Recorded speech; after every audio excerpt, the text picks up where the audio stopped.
ببخشید، برای نفی خواطر شیطانی باید چه کرد؟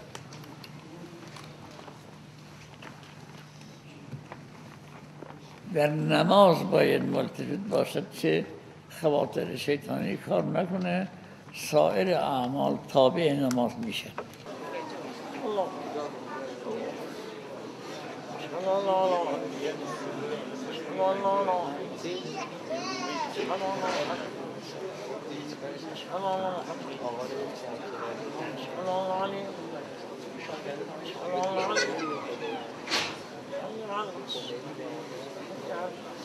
قد قامت الصلاة قد قامت الصلاة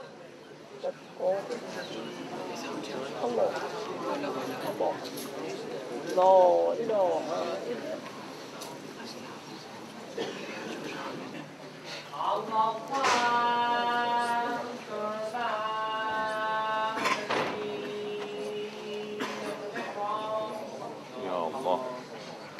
این که حضرت آقای قاضی میفرمودن هر کس نماز اول وقت بخونه به مقام میرسه، آیا نماز با حضور قلب مرادشون بوده یا نه؟ اگه به نماز حضور سوال میکنم که چجوری بخونه نماز رو، به چه سببی بخونه نماز کامل را؟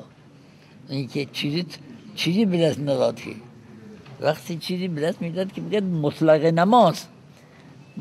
نماز را کسی مقید باشد در اول وقت به نماز عالی میرسه خودش تکویناً، شیئا فشیئا، روز به روز میره بالاتر. كذلك الله ربي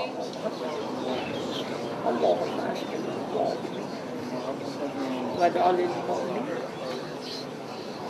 سالمين بطاعتك في عافيتك اللهم صل على محمد وعدله وفرج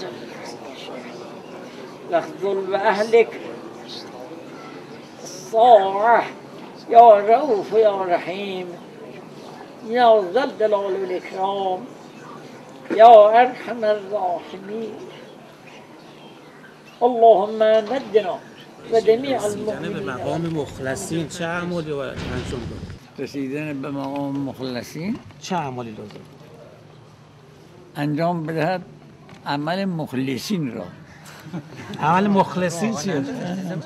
بله، تا اخلاص از طرف ما نباشد، اخلاص از طرف اونی که طالب اخلاص است نیست که اون به حسب صورت دارمدار این است که ما اختیار بکنیم عبودیت خالصه را یا اختیار نکنیم عبودیت خالصه را. ما تا اخلاص نکنیم او آثار اخلاص خودش را که مخلص بودن ماست ترتیب نمیدهد.